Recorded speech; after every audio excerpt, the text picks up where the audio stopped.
항상 등식이 성립하는 식을 우리가 항등식이라 해. 오케이 말? 우리 중학교 1학년 때 했어. 중학교 1학년 때 나와요. 뭐 예를 그냥 간단하게 한번 들어볼게요. 뭐 예를 들면 이제 이런 거지 뭐 x 더하기 1은 뭐 x 더하기 1이다 이런 거 그냥 양쪽이 완전 똑같아. 자 너가 x에다가 무슨 숫자를 넣던지 간에 이 양쪽이 변이 같아지는 걸 볼 수가 있죠. 그죠? 자 또 0 곱하기 x는 0이다. 자 이것도 마찬가지예요. 너가 x에다가 어떤 숫자를 넣어도 얘네들은 0이다 라고 생각할 수가 있어요. 즉 x에다 내가 무슨 숫자를 넣어도 항상 이 등호는 어때? 성립하죠. 이런 것들 우리가 항등식이라고 했단 말이죠. 자 그래서 항등식은 항상 성립하는 항상 뭐가 성립해요 선생님? 양변이 같은 걸 의미해요. 양변이 같은 걸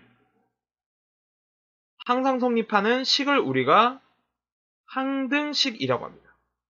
근데 여긴 전제 조건이 항상 따라붙어요. 항상 성립은 하는데 우리가 그냥 숫자만 쓰진 않을 거 아니야. 뭐 예를 들어서 1은 1이다. 이런 건 식으로서의 의미가 있습니까 이거? 없거든요. 뭐 1은 1이지 뭐 그걸 가지고 뭐 이게 뭐가 의미가 있어요. 나는 나고 너는 너고 1은 1이고 2는 2고 그죠? 그래서 요거의 전제 조건이 항상 따라붙는데 어떤 전제 조건이 따라붙냐면 어떤 문자에 대해서라는 얘기가 붙어요.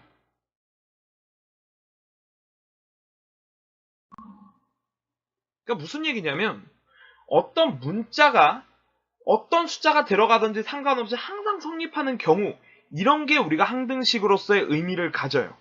예를 아까 다시 들어보면 아까 그런 거였죠. x 더하기 1은 x 더하기 1이다. 자 분명히 문자가 x가 있고요. x에 대해 내가 어떤 숫자를 집어넣든지 양변이 서로 같아지는 걸 볼 수가 있죠. 이런 게 바로 항등식으로서의 가치를 지니는 식이에요. 이해가 되니? 또 이런 거 있죠. 아까 전에 0 곱하기 x는 0이다. 내가 아까 괜히 지었네. x에다 내가 어떤 숫자를 계속 집어넣든지 간에 좌우가 동일하단 말입니다. 이것도 역시나 뭐예요? 아, 항등식으로서의 의미가 있구나라고 우리가 판단할 수 있는 겁니다. 왜? 어떤 문자가 있기 때문에. 어떤 한 문자에 대해서라는 얘기예요. 이해가 됐어요? 이게 바로 항등식이야. 자, 그런데 영어가 문제에서 항등식이라고 주어지는 경우가 거의 없어요. 자, 뭐 지금 우리가 본 요런 식은 그냥 딱 봐도 솔직히 항등식이라서 그냥 이건 뭐 우리가 뭐 얘기를 해주지 않아도 아 이거 항등식이요라고 얘기할 수는 있지만 우리가 이제 뒤에 문제풀이를 들어보면 굉장히 복잡한 식인데도 불구하고 이게 항등식입니다라고 얘기가 나오는 경우가 많아요. 근데 대놓고 항등식이라고 안 나온다고. 대놓고 항등식이라고 안 나오고 말을 비꼬아요. 말을 꼽니다. 자, 그걸 꼭 거기다 필기를 해주세요. 자, 문제에서 항등식임을 나타내는 표현이에요.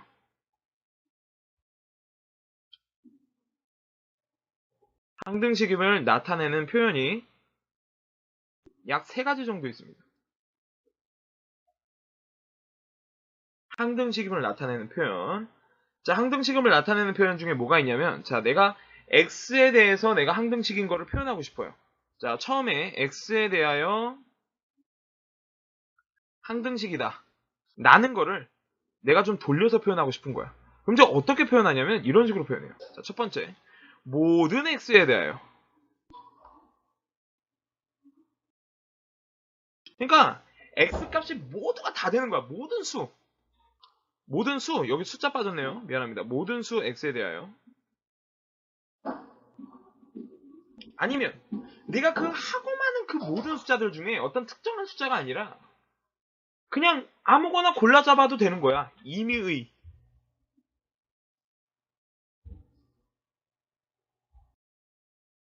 랜덤이죠. 내가 뭐 하나 딱 그냥 아무거나 눈 감고 그냥 막 이거 더듬더듬하다가 내가 딱 골라 잡고 그걸 식에다 대입해도 식이 성립한다 이거예요. 이게 바로 항등식이라는 의미입니다. 또 x의 값에 관계없이 이 말이 제일 많이 나와요.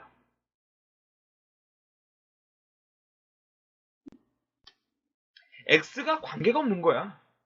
얘가 뭐 존재를 하기 때문에 뭐 식이 달라진다? 아이고 아니에요. 얘가 어떤 숫자가 들어갔는지 관계없이 항상 나는 좌우가 성립해. 그런 거예요. 네가 있든지 없든지 성립한다 이거지. 자, 이런 말들이 들어오면 나는 이런 말들이 들어오고 나서 이거에 대하여 성립한다라는 얘기가 나오면 얘네들은 뭐다? 아하, 얘네들은 항등식이구나라고 바로 깨우치시면 된다라는 겁니다. 정말 잘 기억하셔야 돼요. 모든 수 x에 대하여, 임의의 x에 대하여 x의 값에 관계없이 이런 말들만 나오면 항등식인 거를 바로 눈치를 채셔야 돼요. 왜? 문제에 항등식이라고 안 가르쳐 준다고. 물론 이제 가르쳐 주기는 하겠어요. 뭐 몇몇 문제들은, 뭐 기초적인 문제들 같은 경우. 근데 지금 영어가 지금 고등학교 1학년 수학을 하고 있는데 이게 뒤에 우리가 고2 수학도 있고 고3 수학, 고2 수학도 있고 뭐 미적분 원이니 뭐 확통이니 뭐 이런저런 막 수학들을 할 건데 그런 문제들에서 근근히 잘 등장해. 이 항등식이. 우린 분명히 항등식 파트를 하고 있는 게 아닌데 갑자기 문제 저런 말이 나와. 그러면 너는 항등식으로 바로 생각해야 돼요. 자, 그러면 도대체 그러면 그래 좋아. 뭐 항등식이 뭐 어떤 표현을 다루는 건지는 알겠어요. 근데 왜 내가 이렇게 구분을 해야 되나? 왜? 왜? 뭐 항등식인 거 그냥 뭐 알겠다 이거야. 구분을 하는 방법은 알겠는데 왜 이렇게 구분을 하냐고. 왜 내가 굳이 이 식이 항등식인 걸 알아야 되느냐. 자, 바로 항등식의 풀이 방법이 별개로 있기 때문이에요.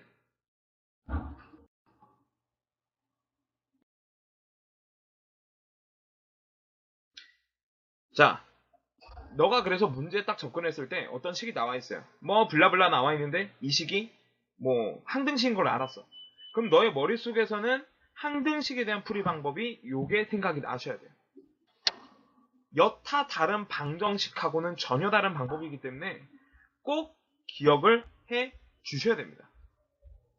자, 어떤 방법이 있느냐면 자, 바로 예를 들어서 예를 드는 게 아니라 딱 두 가지 얘기할게요.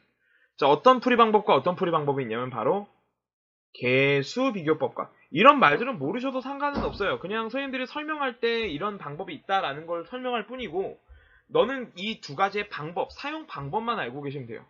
개수 비교법과 수치 대입법이라고 하는 요 두 가지 방법입니다. 자, 첫 번째 예를 한번 들어보죠. 자, 첫 번째 개수 비교법의 예를 한번 들어볼게요. 너무 쉬운 예시를 들 거야. 어차피 처음이고 우리가 아직 뭐 문제를 정확하게 뭐 제대로 보는 상황은 아니니까. 자, 만약에 예를 들어서 ax 세제곱 더하기 bx 제곱 더하기 cx 더하기 d는 3x 제곱 마이너스 4x 플러스 3 이런 식으로 나와 있어요. 자, 근데 이게 항등식이래. 그때 a 값부터 d 값까지 다 구해봐라 라고 물어봤어요. 자, 그러면 너가 보통 이런 식들을 보면 이제 이게 그냥 이게 항등식이라는 말 빼면 이거 그냥 방정식이잖아요. 그죠? x가 있고 등식이 있고. 근데 문제가 뭐야? 모르는 문자가 지금 4개나 돼요. a, b, c, d 4개가 되는데 아니 이거를 내가 구하려면 보통 식이 몇 개 있어야 돼? 4개 있어야 되죠. 괜찮아. 우리가 모르는 문자가 있으면 그 모르는 문자 개수만큼 식이 있어야 우리가 문자들을 구할 수 있잖아요. 그죠?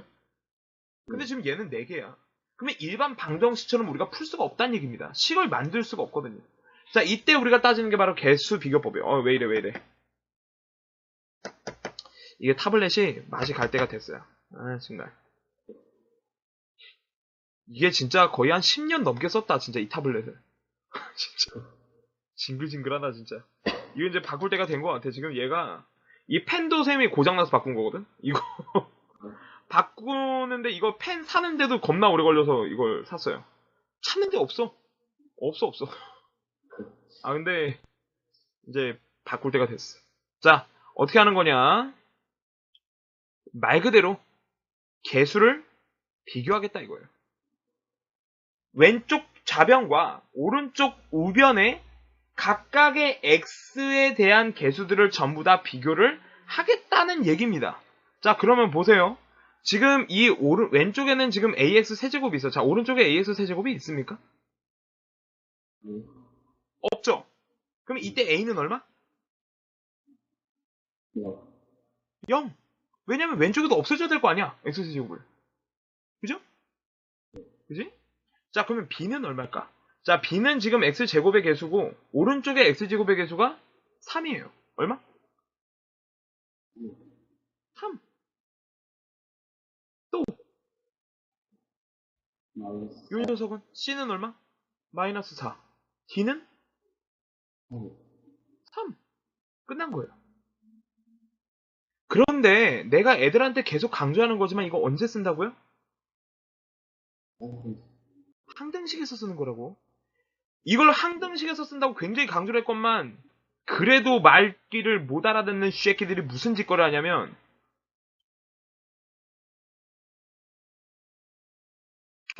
선생님 저 이거 알 것 같아요. A는 3이에요. 여기 뒤에 숫자 있잖아요. 얘 숫자랑 숫자랑 똑같은 거잖아요. 그래서 A는 3이에요. 미치고 팔짝 뛰는 거지. 내가 이거 항등식이라고 얘기한 적 없죠? 그죠? 항등식에만 적용하는 거야. 항등식에만. 그래서 내가 첫 번째 저걸 굉장히 강조한 게 그래서 그래요. 항등식임을 나타내는 표현에서 이 식이 항등식이구나라는 걸 파악을 한 다음에 풀이 방법을 적용을 하셔야 되지 항등식인지도 아닌지도 모르는 상황에서 얘네들을 그냥 항등식의 풀이 방법을 적용해버리면 절대 안 된다는 얘기입니다. 알겠죠? 자, 두 번째. 이번엔 수치대입법이라고 하는 건데 이것도 간단한 예시를 한번 들어볼게요. 이거는 내가 좀 창작의 고통을 좀 겪어야 되는데 기다려봐.